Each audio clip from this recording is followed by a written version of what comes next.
Hello to the members of the Budget Committee, City Council, and others watching this presentation highlighting the capital budget. Thank you for your service and interest in the budget and process. My name is Jeff Pascal. I'm your city engineer, and I have the pleasure of leading the engineering division within the Community Development Division. One of the key program areas within the engineering division is capital budget development and implementation, and we have a small group of dedicated professionals and support staff throughout the Development and Public Works Department, as well as other departments, helping to deliver capital projects as efficiently as possible. It is my pleasure through this presentation to walk you through the development of the capital budget, the sources of funding, project priorities, and to highlight accomplishments. And lastly, to look to future considerations for future budgets. The capital budget is the culmination of a planning process that begins with the development of the Capital Improvement Program. The Capital Improvement Program, or CIP, as you will hear it commonly referred to, has a fundamental purpose of facilitating the efficient use of capital resources to maintain, improve, and expand the city's assets. The underlying concept is to strategically prioritize and program those resources to extend the useful life of the existing assets, replace assets before failure, and to support growth with timely expansion. The City of Springfield CIP is updated every 2 years through a public process that culminates with City Council adoption. The most recent update, the FY23 to FY27 version, can be found on the city's website, and I'll have a link to that at the end of this presentation. The CIP is developed with all resources in mind, meaning staffing and funding considerations. The goal is to put forward a 5-year plan that can most reasonably be implemented over that period. The capital budget is developed not only from new projects identified in the CIP, but those projects which are in the budget and require carry forward, because most projects are not completed in one fiscal year, but may take several years to make their way through all phases of a project's life. On this slide, you'll see the entire capital budget as seen in the budget documents and the materials provided to the Budget Committee. One thing to note is that the entire capital budget includes both the regional budget, which is approved by MWMC and will be addressed by Matt Stouter, the Environmental Services Director, as well as the local capital budget. The local capital budget is comprised of 4 main areas, and as well as a category for miscellaneous projects which do not fit neatly into one of the main categories. The 4 main areas are stormwater, transportation, wastewater, and buildings and properties. Just a few things to highlight. You may notice that the transportation budget compared to prior years is significantly lower. This is due to the completion of nearly all of the 2018 GO bond projects approved by the Springfield voters. We have 1 remaining project that we anticipate completion of over this next construction season, so before the end of summer. Even reaching the end of the GO bond projects, there are still several projects in the capital budget across all systems. We have some wastewater trunk line extensions, the Mill Street reconstruction, which we're working on, and several bicycle and pedestrian projects.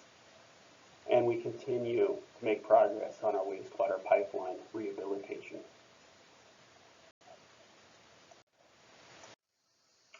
This brings us to the source of our project funding. This slide highlights the many sources of funds for capital projects.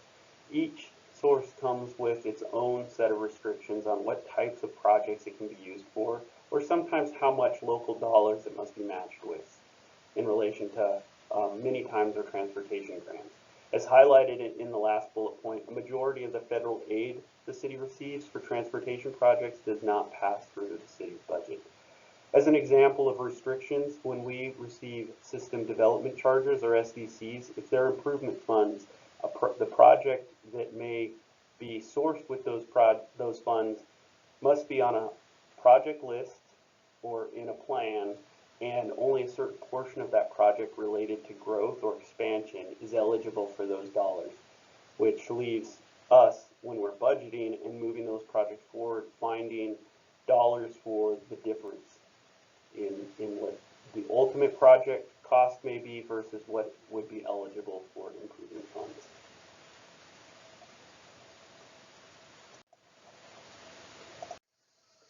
Over the last couple of years, we've had very busy construction seasons with staff working to deliver several projects.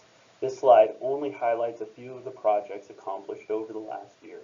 In addition to what you see here, staff have also been working on planning and design of several other projects that will be completed in future years. So not only do I anticipate another busy construction season coming up, but several busy construction seasons in the future with all of the project development. An example of those projects in development are Mill Street reconstruction project. We have several trunk line expansion projects, as well as wastewater pipeline rehabilitation projects. In the photos, you can see some of the work that was completed this past summer. We have some paving and the associated ADA pedestrian ramp upgrades. Listed on this slide is just a small fraction of the 2023 projects and initiatives that capital staff will be working on.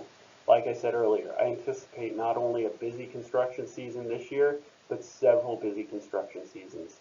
We've finalized negotiations with ODOT and anticipate receiving the $12 million to begin development of the North 42nd Street project sometime this year.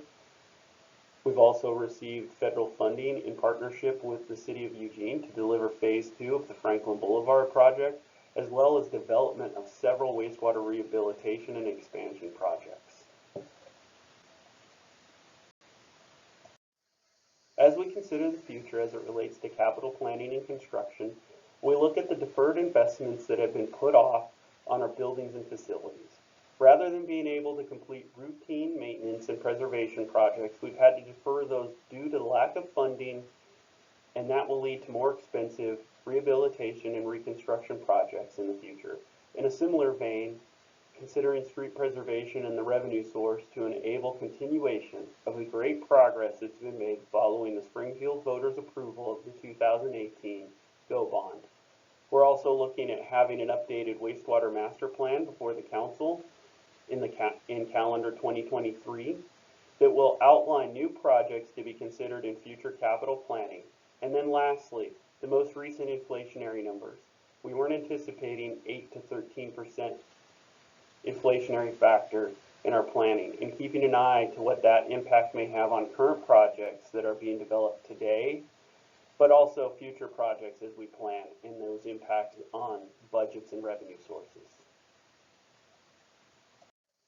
We have come to the end of my presentation, and I again want to say thank you for your service and your interest in the capital budget development and implementation. On this slide, I've provided some useful links related to capital projects. First, there's the GO bond measure page where you can get all of the pertinent information related to the 2018 GO bond projects. Second is a link to the current construction projects page. And lastly, the link to the capital improvement program where you can find the most recent update of the CIP and related information. Thank you again, and I will be attending the budget committee meetings if there are any questions.